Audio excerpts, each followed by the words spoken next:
I'm not Séverine Loul. I am Elisabeth Dibonge, and I will present this on behalf of Dr. Loul Séverine, who is absent. I am the Deputy Permanent Secretary of the program in charge of zoonose control in Cameroon. I would like to make this presentation in French, but you can see the slides are in English. Dr. Loul did the slide in English. Voilà le plan de présentation de cet exposé, dont le titre est « Bénéfices de l'approche une santé dans l'investigation de l'épidémie de monkeypox au Cameroun ». Alors, le Cameroun est situé dans le bassin du Congo, qui est une zone géographiquement vulnérable à l'émergence et à la réémergence des maladies zoonotiques. Et particulièrement pour les cas du monkeypox, on peut dire que le monkeypox est présent en République démocratique du Congo. Et depuis 2000,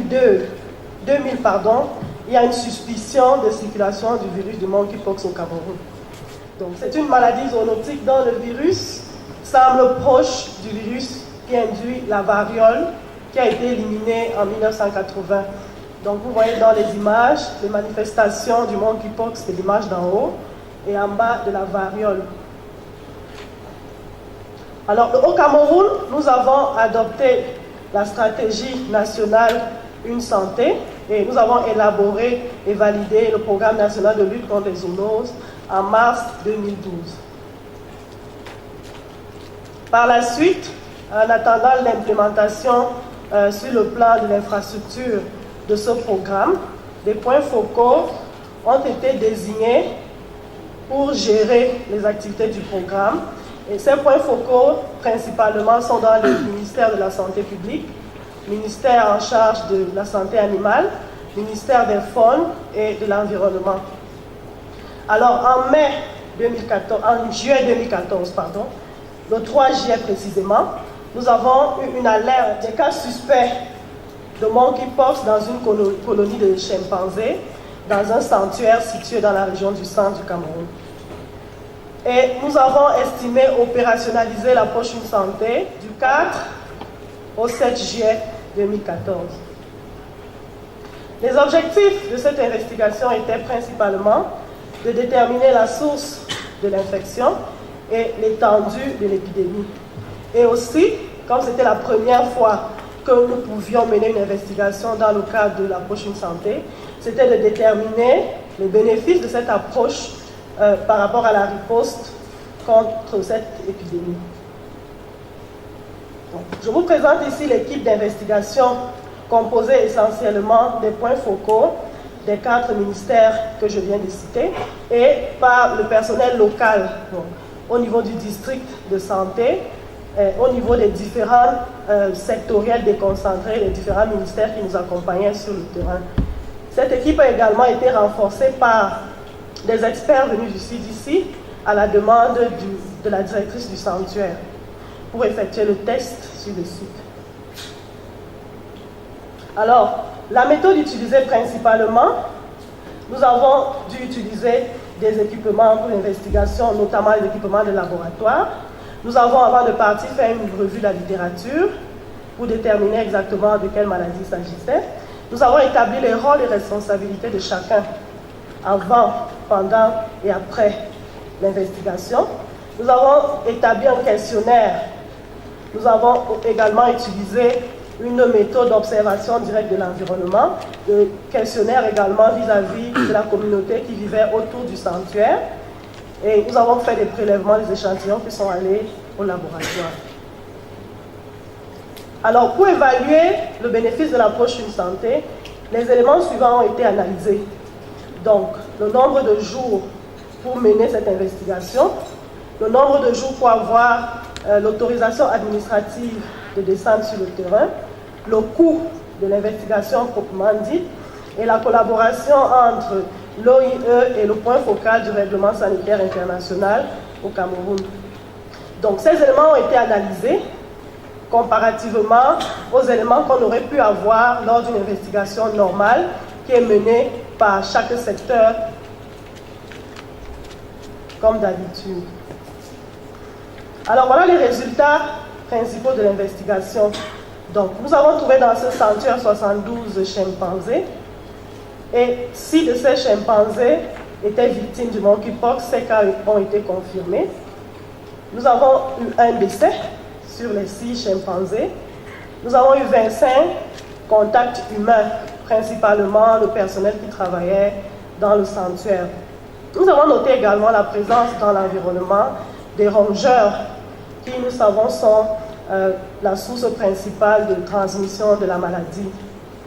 Donc vous voyez sur cette photo, à ma droite, et je crois que ce sera à votre gauche, un des chimpanzés qui a pu guérir de cette maladie. Et à ma droite ici, vous avez Mika, le chimpanzé qui a été victime et qui est décédé après 3 jours de maladie. Donc c'était la première fois au Cameroun qu'on fasse face à ce type de maladie. Donc nous avons considéré que c'est une maladie émergente.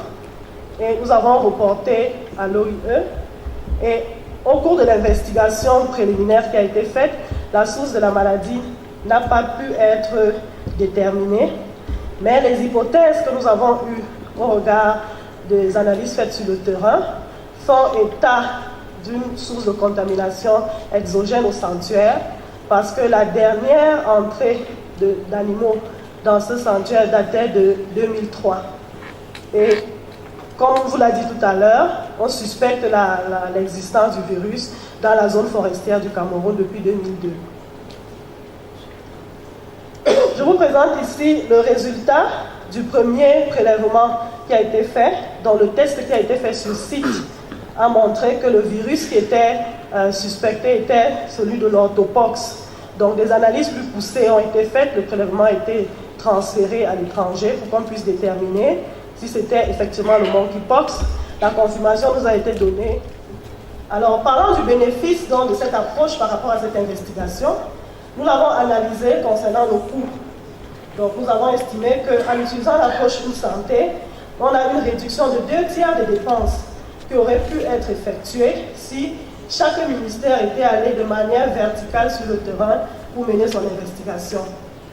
Donc, les montants que vous voyez sont donnés en dollars.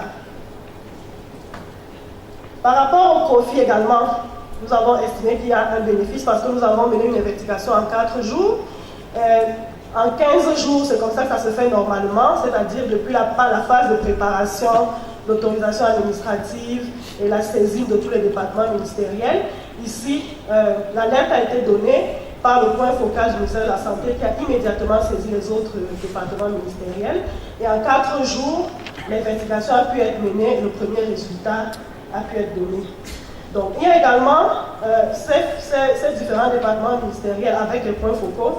On a observé qu'il y a une certaine facilité à pouvoir obtenir les autorisations pour se déplacer sur le terrain. On peut noter également les échanges d'expériences entre les différents secteurs. Le secteur de la santé animale qui ne connaissait pas grand-chose du monkeypox. Donc, les connaissances scientifiques entre ces différents secteurs ont pu être faites. Et la communauté et l'autorité locale ont pu être saisies rapidement et sensibilisées sur les précautions à prendre par rapport à cette maladie. Donc, en conclusion, on peut dire que grâce à cette investigation rapide et à la multisectorialité lors de la descente sur le terrain, la population riveraine a pu être informée de la situation et a pu prendre des mesures de précaution pour ne pas être infectée. Donc l'épidémie a été maîtrisée et il n'y a pas eu d'extension de transmission interespèces. Plus encore, cette intervention a permis aux services vétérinaires de notifier rapidement cette zoonose à l'OIE. Et on a vu également l'intervention rapide du point focal du règlement sanitaire international vis-à-vis de l'Organisation mondiale de la santé. Thank you for your kind attention.